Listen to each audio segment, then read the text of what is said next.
Hey, Shalom.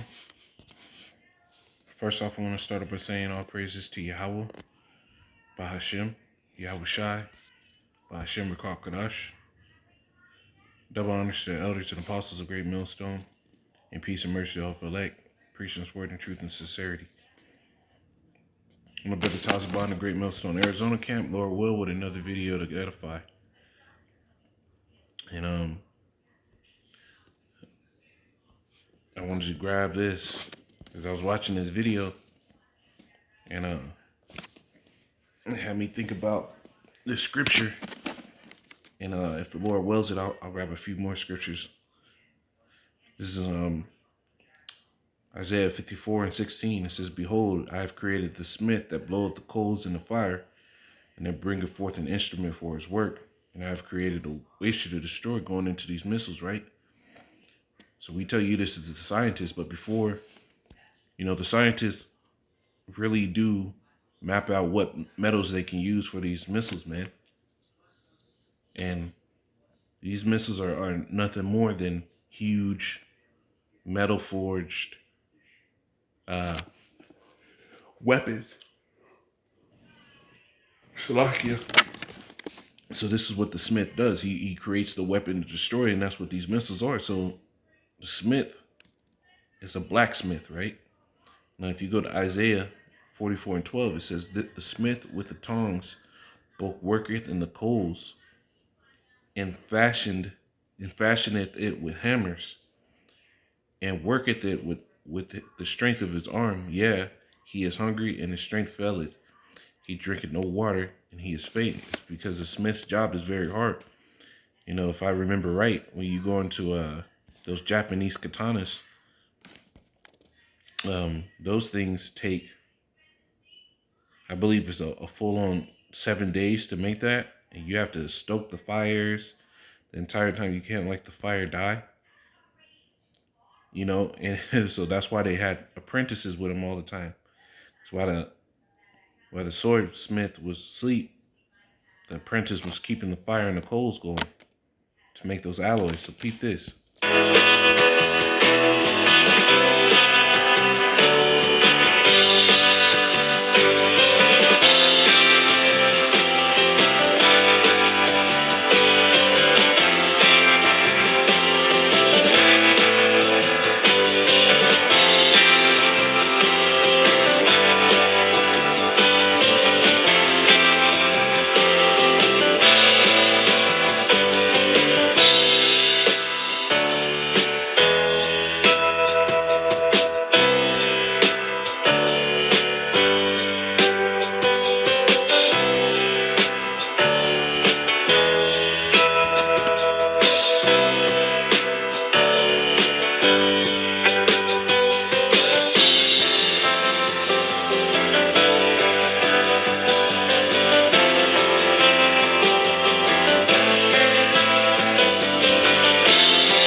So what you saw there was them making all these huge metal parts for various large machines.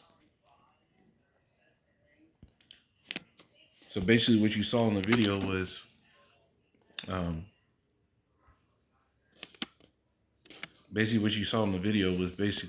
Lord perfecting that sword, right? The smith blowing the coals in the fire. Let me grab this one, Jeremiah 50. this? Jeremiah 50 and 25. Jeremiah 50 and 25, it says, Yahweh had opened his armory and have brought forth the weapons of his indignation. For it is the work of Yahweh, power of hosts, in the land of the Chaldeans. You see? So the Lord is opening up his armory. You know, now you have it to where all these nations are building up their armories. You know, you have it to where there's a new Cold War, an arms race. Putin says U.S. Developing hypersonic weapons, but Russia's brain power means Moscow doesn't fear new arms race. You see, you know, everybody's opening up. Russia successfully tested hypersonic Zircon missile flying 8 times the speed of sound to hit ground-based target. You see, you know, this is how real it's getting, man. Because the Lord is opening his armory. When you go to an armory, there's all types of weapons in there. You know? Let me grab this. Ezekiel 21 and 9, it says, Son of man, prophesy and say, thus say Yahweh, say a sword is sharpened and also furbished. It is sharpened to make a sword slaughter. It is furbished that it may glitter. Should we then, and that reason why the sword is glittering, because it tells you, and I'll grab it, that's going to be the propulsion system, basically. You know, that's why it's glittering. And you see the fire from the back. When the prophets saw these things, they can only use understanding that they had in their times to describe them. This is why the scriptures tell you the Lord will open his mouth in parables and dark sayings.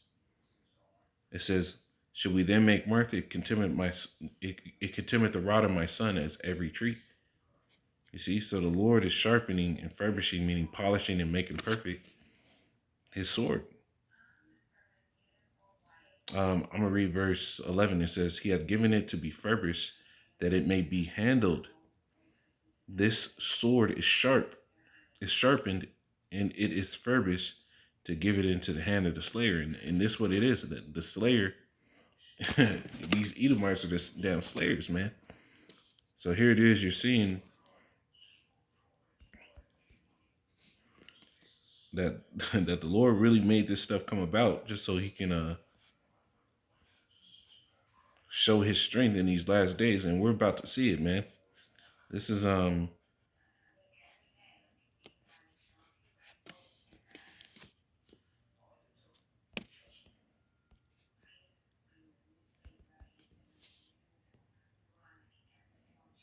get it. If I wet my glittering sword. Is it Deuteronomy? I think it's Deuteronomy. Yeah, Deuteronomy 32 and 40. It says, for I lift up my hand to heaven, and I say, I live forever. If I wet my glittering sword, going into those missiles, and my hand take hold on judgment, I will render vengeance to my enemies, and I reward them that hate me. You can read the ones that are the Lord's enemies and that hate him in the book of Psalms 83rd chapter. Goes into all those nations that hate him. So the Lord, you know, for these greatly destructive things to be in the earth, and the Lord being the almighty power that he is, how can you believe that the Lord didn't know about these things or didn't speak about these things? Something that can kill off millions of people in one shot. You don't think the Lord at some point would have spoke about these things before they even came to pass? You know, this is the Lord's armory. Everybody and all that they have is a potential weapon of the Lord. And Esau, Edom, the so-called white man, is his chief weapon. It tells you that the wicked are the sword of the Lord, man. You know? So this is a smith that blows the coals in the fire, man. I thought it speak volumes to the Lord, man, to what he's getting ready to do.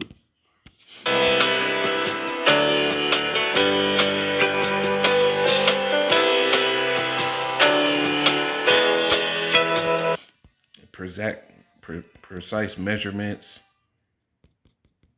precise alloys of the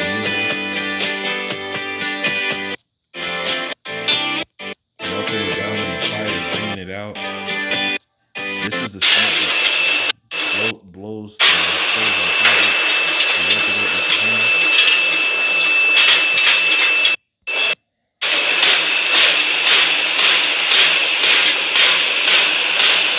This is exactly what they're doing to make these missiles, these military tanks. This is the Lord's armory, you know. So, Lord willing, this is edifying. I'm gonna say, call Allah Yahweh Shemar Shai by Shemar Crocodile Shalom.